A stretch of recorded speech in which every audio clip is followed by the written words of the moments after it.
Get the Balance Right, a podcast for creative female entrepreneurs who want to get control of their finances, make more money, and live a balanced life.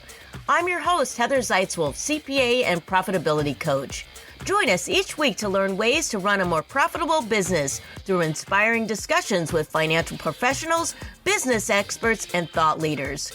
If you're looking for a quirky spin on business with a dab of woo-woo, grab your headphones. Together, we will break through our fears, live a life of abundance, and get the balance right.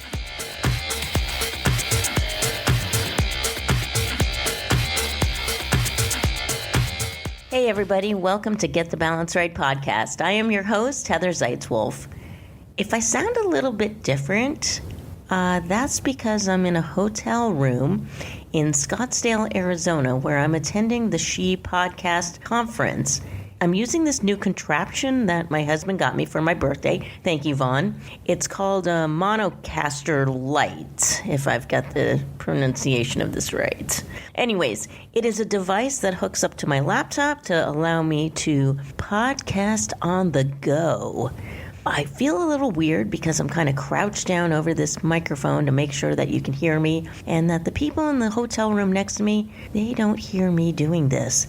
I thought about going into the bathroom, but then I was told it would be too echoey. And so here I am doing this. Feels weird not to be in my home recording the podcast. This is the first time I've ever done this. So anyways, She Podcast. This is a really cool conference. So I'm in Arizona. I don't think I've ever been to Arizona to visit. I think I've only been to the airport. That's aside. Don't worry about that. But anyways, if you are a fellow podcaster or in the podcast production space, I highly recommend that you come to this conference the next time they put it on. I don't know if it's going to be in Arizona or where it will be. But I have met some amazing women. I'm so excited to announce that several of them that I asked said that they would be on my podcast. And I've gotten their contact information, so it's for reals. Yes, I am really excited. I've got some super guests coming up, and I'm so psyched to share their wisdom with you. They've all had achievements, which I think you'll find incredibly inspiring. That makes me so happy. Now, moving into the actual show, we have a really powerful woman on our show today, Leslie Kuster. She's not a podcaster, but she's done all kinds of really cool things, including being a business lifestyle mentor, entrepreneur, author, inspirational speaker, and CEO and founder of Back from Bali. In her 50s, she took her fashion business from 5 figures to making millions. Yes, you heard me right, millions. If you're in your midlife and you're having doubts with your business, I think Leslie's story will really resonate with you. She also has a book that's coming out called 7 Keys to 7 Figures for Women Entrepreneurs. I gotta tell you, Leslie was such a delight to talk to. She beams with happiness. You can just hear it in her voice. It sounds like she's smiling when she's talking, even when you're not looking at her face. She is living a life full of joy. Not only that, she's living a life of compassion and money. And she's not shy about admitting that. She loves money. But she's certainly not in that Scrooge McDuck kind of way of loving money. It's more about what she can do with money. Our topic today was originally going to be about making millions in your 50s. But as the interview progressed, it became more about the power of change. I really enjoyed talking to Leslie. This whole idea of changing your focus and your mindset and your skills and your plans, it's all very exciting, and that's what we do as entrepreneurs. If we are willing to take a different route, then we can grow and do amazing things in our business. You never know what's going to happen when you change things up.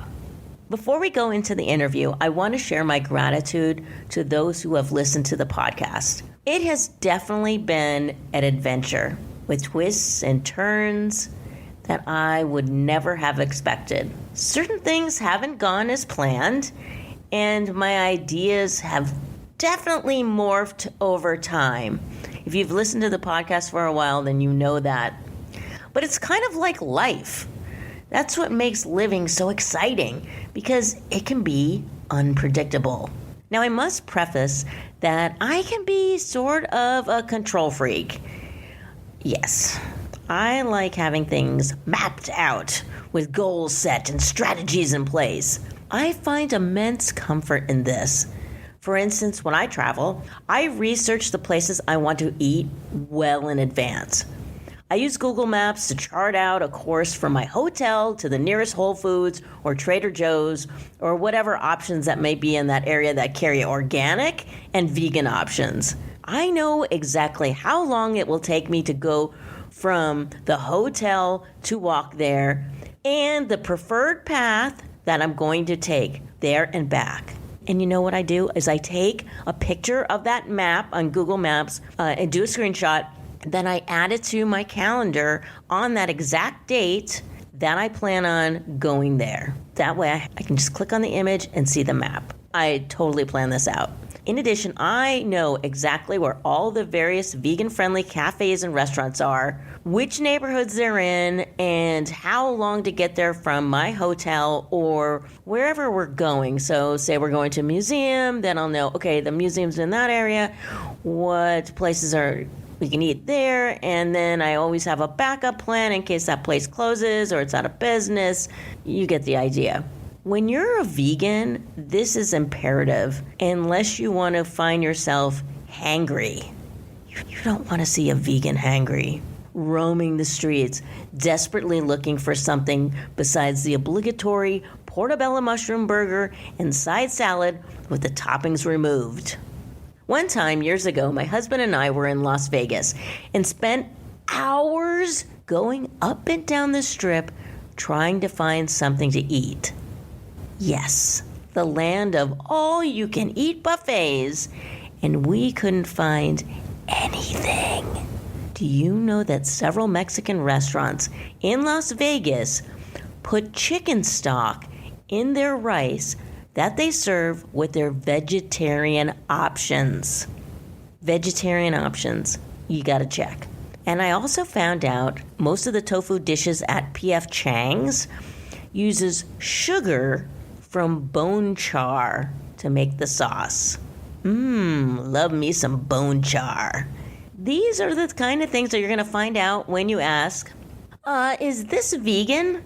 And of course, the waiter doesn't have a clue. So they go in to see the chef and they ask if it's vegan, and if the chef knows what vegan is, they soon come out and tell you things like, oh yeah, there's chicken stock in the rice, or there's bone char in the sauce. Yeah. No wonder my brother, who was vegetarian for years, had a don't ask, don't tell motto. Well, I'm a lot stricter than that, and I want to know what's in my food. We had one trip, though, that will top it all. This was years ago when smartphones weren't around and GPS and cars were a thing. My husband and I went on another trip to Las Vegas, and we had a GPS in our rental car. It was the kind of with the British-sounding bot. You know, I called her a female, but my husband's like, robots don't have gender. We decided we were going to go to Whole Foods to get some food. And we had a day planned out. And we were like, okay, we're just going to go to Whole Foods, come back to the hotel room, eat in our room, and then get ready for the rest of the day. All right. So we put the thing in the GPS, and we're driving and driving and driving. And I'm thinking, I think we're in the desert or going towards the desert, or it just certainly did not seem like anywhere where a Whole Foods would be. And suddenly we're in the middle of nowhere, and the British-sounding bot says, "You have arrived. Your destination is on the right." Okay, I know that was a really bad accent, but you get the idea. We looked to the right, and we were in the middle of nowhere. It looked like someplace where the mob would go bury bodies in the desert back in the day. Yeah, there was no way that there was a Whole Foods here. And it certainly didn't look like a place where they would even build a Whole Foods. We eventually found a food for less and bought a jar of peanut butter and a box of crackers and used the interior of the rental car's trunk as our table. Ah, yes, the glitz and glamour of Las Vegas.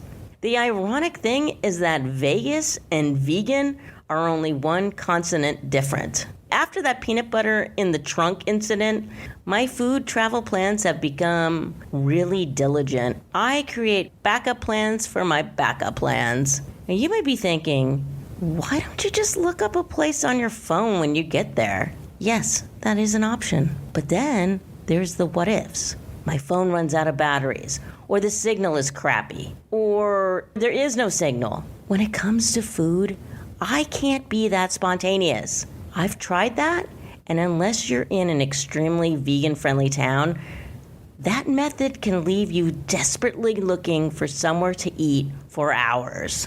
Since restaurants have a tendency to close without fair warning on the internet, I also look for several options in the same vicinity. This level of militant planning oozes into the various crevices of my life. I do this with everything.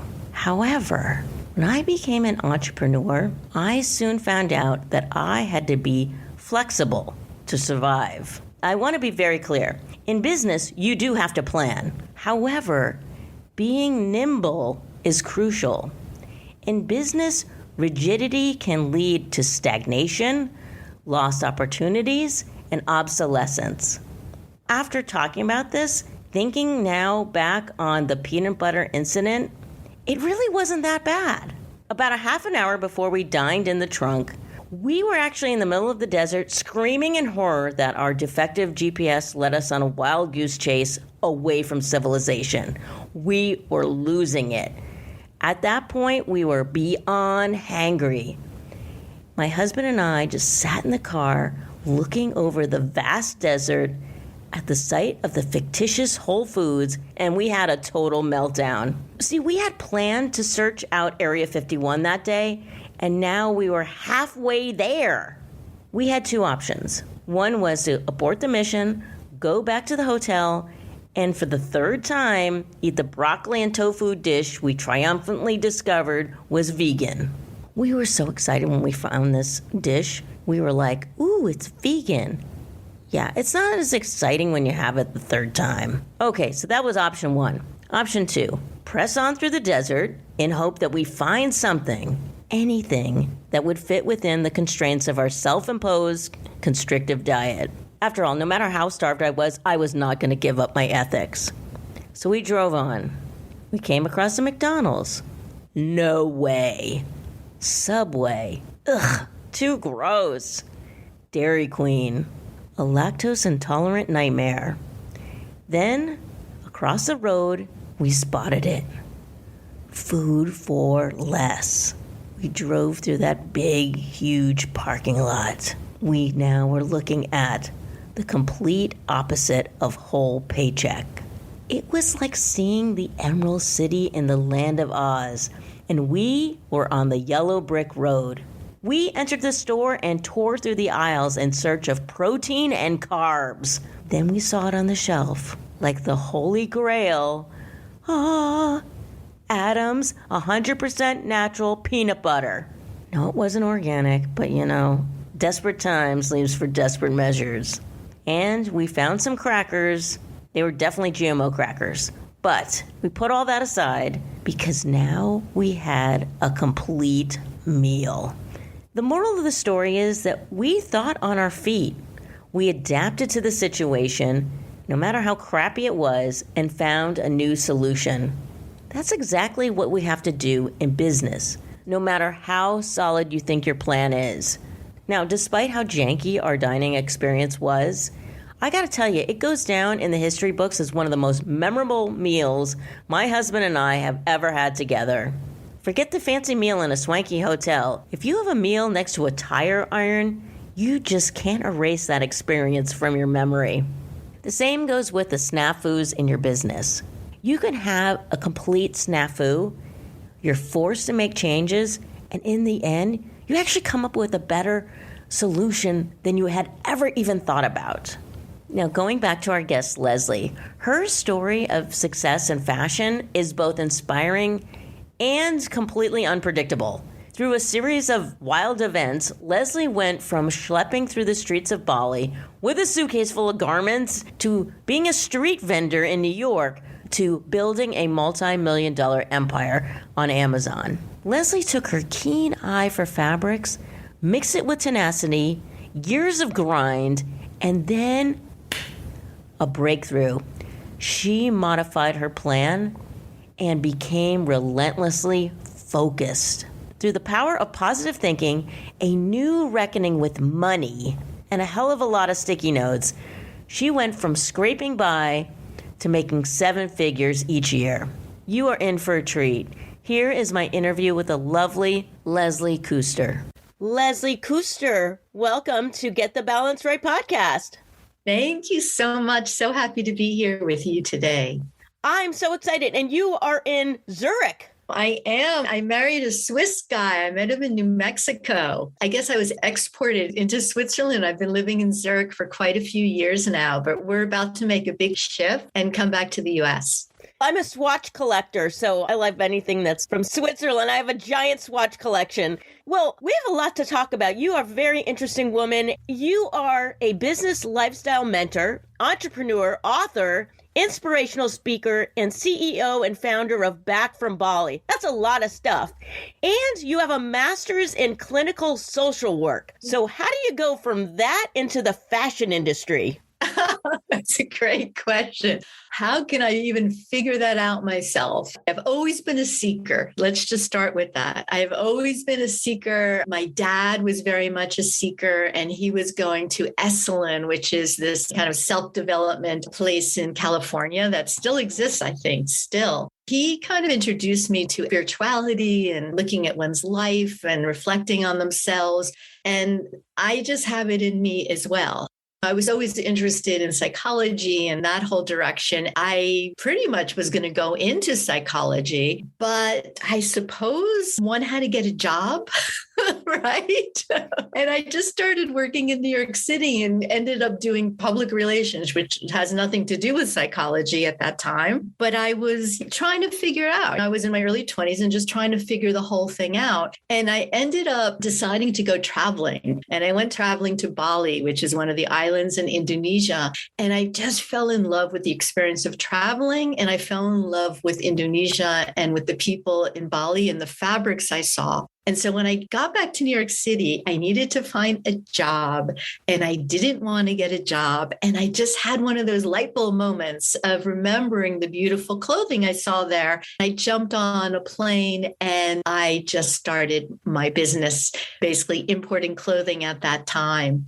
At the same time, I decided to get my master's in clinical social work because there is that other side of me that is interested in inspiring and helping and counseling and psychology. So I was really doing both of those things at the same time. And you started the company in 1991. Were you importing these fabrics and these clothing and selling them in shops, or did you start your own shop? How did that work? I just went back to Bali with a big, huge suitcase. I hit the streets. It's really hot there. It's probably the hottest place that exists in the world. So just imagining walking down the streets of Indonesia and Bali and going into stores and buying literally off the rack and then putting it into a huge duffel bag and bringing it back to New York City and signing up for street fair. So I was literally a street fair vendor. And I did that for many years. And then eventually I started to do wholesaling, which is basically selling into stores, a business I really hate and don't recommend anybody to do. And then from that step, I started selling online, which is the best way to run a business. And I still love it and really encourage people to have online businesses because you could work from anywhere. And the beauty of a product-based business, which is what I have, is you literally make money while you sleep. And come on, nothing's better than that. My first degree actually is in fashion, and I worked in New York in the fashion industry, and it is a tough business. You went from 5 figures to millions in your 50s. How did you make that leap? It's all about wanting it and getting your mindset changed and shifted. I really got to a place in my life. I was in my early 50s, like you said, and I had 2 businesses. I was running 2 businesses. One was the importing business, and one was an empowerment program for girls. That's the social work side of it. I was doing both at the same time. And I was just not really making the money I really wanted to be making. I was really feeling like I was just not living up to what I knew I can do. And I was definitely not living up to the amount of money that I wanted to be making. I started to just get super honest with myself about what are these thoughts in my head that are basically directing where I am and keeping me where I am. And I had a lot of false beliefs. They went something like this, that if I'm successful, I won't have any more time in my life to do the things I want. Or people who just go after money are greedy, and I'm more of a spiritual person. And I just got very honest that I did want to be successful and I did want to make more money. And I started to believe that not only can you do that, but you can do that and also have free time and also have balance and also continue to do the things that I love to do. The question you asked, how do you do that? You make a very clear decision to do it. And then you get the help from a coach or a consultant to teach you how to do it. It sounds like you did a whole mindset shift around money. Was this sort of a law of attraction type thing? Can you describe what the transformation was for you?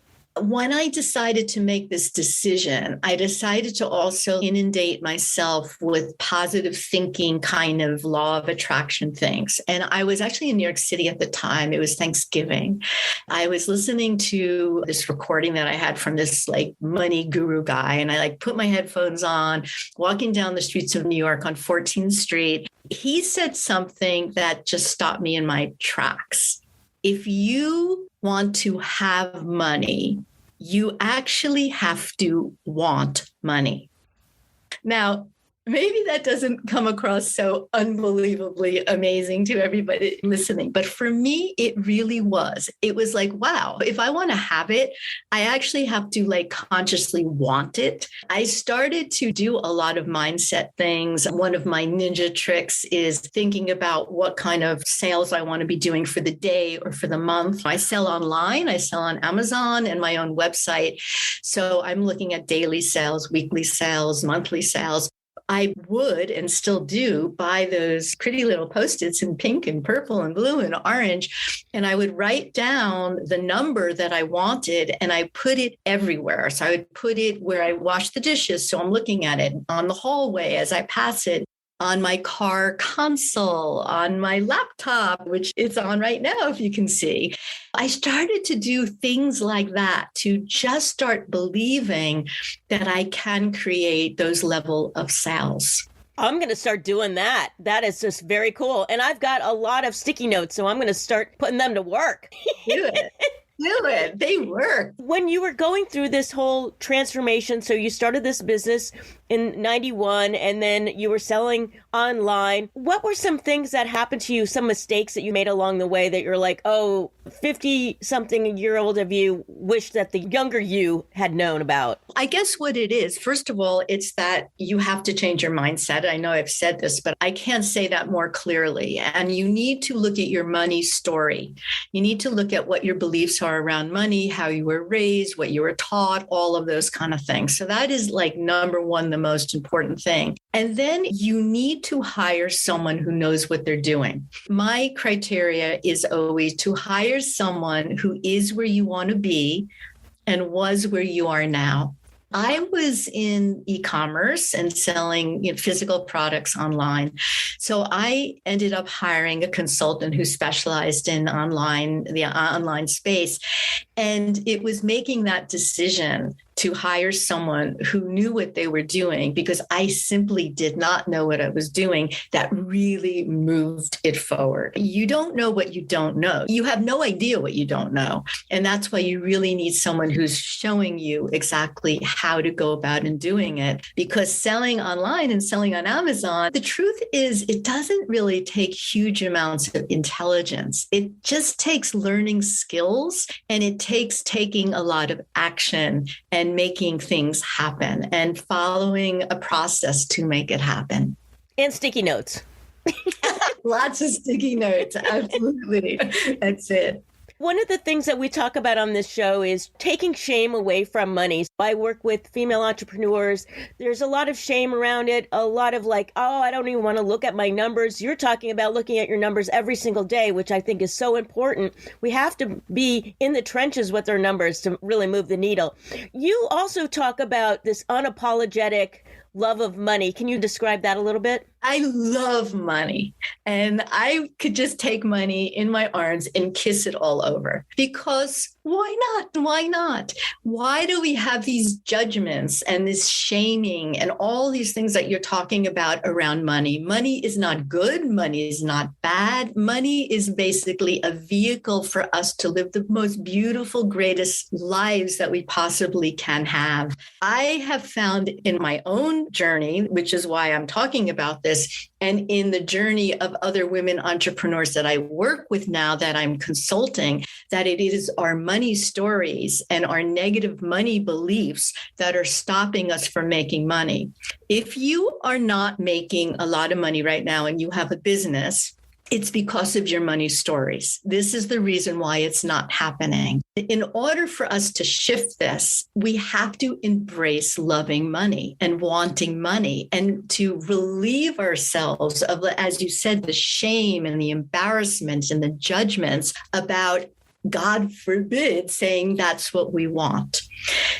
I am really tired, to tell you the truth, hearing women say things like they're not in it for the money, they would work anyway, even if they made no money, they're not a money person. All of these things are truthfully not true, if really honest, and they're coming from false beliefs. And we want to free ourselves, right? We want to be free of these things in our lives so we can live the life we want.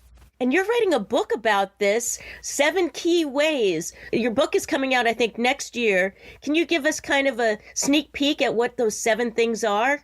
Yeah, absolutely. I didn't go to business school. I run a multiple $1 million women's clothing brand, and I don't even know how to sew. I started to think a few years ago, how in the world did I do this? And that is what the book does. So the book really speaks about 7 steps that I did in order to bring my business from 5 figures to multiple 7 figures. And for example, one of the keys and one of the most important ones is focus. At the time, I had 2 businesses that I had mentioned before. And I realized that when I would focus on one of the businesses, it would improve and go up and sales would go up. And the other one, guess what, would go down. And then I would run over and start working on that business, and that would go up and the other would go down. And I was on a seesaw of these 2 businesses for years and years. And this is something that a lot of women do because we have a false belief that we can multitask. And the truth is we can't. And in order to make anything really explosive and grow, you have to focus just on that. And so that is why focus is actually key number 2 in my book. Yeah, and people do say if you're going to use some sort of social media that you should just focus on one and be all the things on that one thing. And I know I work with a lot of women that have great ideas, they're very creative, and they want to do all the things. And that focus seems like that is definitely key. So what's another one of the 7 items? Become a ferocious learner. That's the next one, especially for women entrepreneurs who have maybe been in it for a while and maybe they feel like they already know things. We have to be really humble. And no matter where our sales are at, if they're at 20,000 or 100,000 or 500,000 or, in the millions, we have to realize that we still need to learn a lot and things are changing all the time. Reading books and reading business books, learning about the economy, taking courses, listening to podcasts like your podcast, all of these things, getting a coach, a consultant, a mentor, joining mastermind groups so you don't feel so alone and you can be supported by other entrepreneurs as well. These are so incredibly important. And when we stop doing those things, when we stop learning, and when we isolate ourselves, where we're just in our own little, world doing our own businesses, that is when mistakes are made. And that's when you start to fall behind. So becoming a ferocious learner is the next step. I love that. I have a stack of books that I'm reading right now and maybe I need to focus on one. Yeah, right. But I've got sticky notes and all these different books. I read certain chapters and try to take in that information. And I mean, to me, life is all about learning. So I love that. Now, you were mentioning coaching and courses. You also provide this as well, right? In your business, you're focusing on your passion, but now you've altered your focus a little bit, right? That's true. A few years ago, I had my business and I was starting to feel as if all I did was work on my business only. And I'm able to run my business now where I really don't have to work so many hours a week because I have systems set up. I have VAs, virtual assistants helping me. And so thankfully, I really got the business to a point where I was working about 5 to 20 hours a week, which is something I like to help women do. And I started to realize that I know certain ways to make that happen. I decided I wanted to start teaching and giving workshops and helping other women entrepreneurs because I'm really passionate that women should make more money and not only make more money, they should also have more freedom in their lives and they should also have the life that they want. And this is something really important to me. I don't believe in just work and make the focus only on that. It's really important to have downtime and have empty time and have you time and time to connect with your spirit and your intuition and get inner guidance. All of these things are so important. Yes. So I started to do consulting and I created a course called Keys to Success.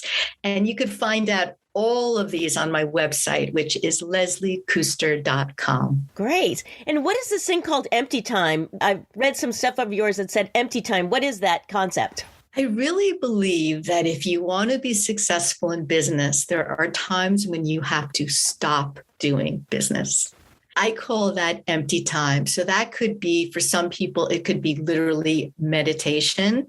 It could be walking in the woods. It could be journaling. It could be going on a retreat, which is what I have done for years and years, away in New Mexico for 6 weeks at a time in the summer, and do meditation, do dancing, breathing, sleeping, all of that. The reason why we need this empty time is because if we don't have it, we're just on a treadmill of just doing the next thing. And we're just following a life of our to-do list. And when we do that, we often make decisions and choices that are just based on things that are not necessarily even important to us. So in order to make our businesses, the businesses that we really want, that's authentic to us, we need the time to know what that is. And unless you make that time, you can't ever know what it is. And so I call it empty time. I need more empty time in my life, that's for sure. When I stare at my iPad watching Netflix, that's my empty time, I think, maybe. That doesn't count. Oh, it doesn't? Oh, okay. Darn. No, and vacations don't count either. And vacations are not empty time. I mean, unless your vacation is really an empty time, like you literally are going by yourself someplace and you are really somewhere where you're not online all the time. I am really talking about time where things are empty. And listen, in our crazy world we're in, having children, not everybody can go to a retreat, and even for a week. So we have to take those minutes in the day, even if it's 2 minutes or 3 minutes, where you close your eyes and you breathe and you just stop. I need more of that. I know people have talked to me about going to these retreats, and I think it's in California where nobody talks for 2 weeks or something. I think I'd go insane, but maybe I need something like that. Those are extreme. I've never done that, but I hear it's intense. Yeah, intense or very boring. I don't know. The women listening to this podcast, a lot of them are in their 50s. I'm in my 50s, and I started my business in my 50s. And with the pandemic, a lot of women have either lost their jobs, they had to go into early retirement, and they're thinking, I want to try having a business. What would you say about women starting a business for the very first time in their 50s? Obviously, for you, age doesn't hold you back at all. What are your tips for them? do it. Okay. The most successful women business owners, by the way, are in their 50s. So it's actually a statistic that the successful women are between 45 and 65 years old. This is the time that you will be successful. I cannot emphasize enough that it's really never too late, unless you're dead, and then maybe it's too late. But beyond that, if you have any thoughts like I'm too old to do it, or I don't know enough, or whatever, these again are mindset issues that are holding you back that are 100% not true. I've been really lucky in my life because both of my parents really were like never too late people. My dad did some extraordinary things in his life in his 70s. My mother wrote 2 books in her 70s and 80s. I have really good role models. For me, it's maybe a little easier, but this is the best time. The other thing to think about is that this is all we have, like this moment in your life. If you did lose your job, or if you're thinking you really want to do something different, if you have a feeling like you want to do it, I think it's important to realize you wouldn't have the feeling unless you're supposed to be doing it. Not everybody has that feeling. Not everybody wants to start a business. Not everybody even thinks about it. And if you are thinking about it, it's because there's something inside of you that wants to come out. And just go and do it. Wonderful. I love that. Leslie, this has been really great. And I really appreciate you coming on the show and talking to us today. You mentioned some of the things that you have, courses and all, but how can people find you on the socials? How can they work with you and all of that? Yeah, lesliekuster.com is the best way to find me. And also check out YouTube. I have a great channel. I have probably 30 or 40 videos up there, all free content, obviously, on how to start businesses, what stops you, mindset things, issues around money, also paying yourself first, all these kind of really important things to women entrepreneurs. So definitely check out my YouTube channel and subscribe. And it's so important to pay yourself first. This is, I can't stress that enough. Women, oftentimes they don't, I'm an accountant, so I look at their books and I'm like, where are you going to pay yourself? Where's this coming from? The money's going out to all these different things. That is so important. And in fact, that was the big shift for me too, is when early in my business, maybe my first year or second year, my consultant said, do you pay yourself? And I said, I buy plane tickets and pay for dinners. And she said, no. Do you pay yourself? Am I supposed to? So this is really one of the biggest mistakes, as you said, women entrepreneurs make, is that they don't pay themselves. And the best system I have learned to learn how to do this is called Profit First. And it's a book by Mike Michalowicz. And it transformed my entire business. I really recommend reading that book. Yeah, that is a great one. Very cool, Leslie. Thank you so much for being on the podcast. Oh, it's so much fun and an honor. Thank you.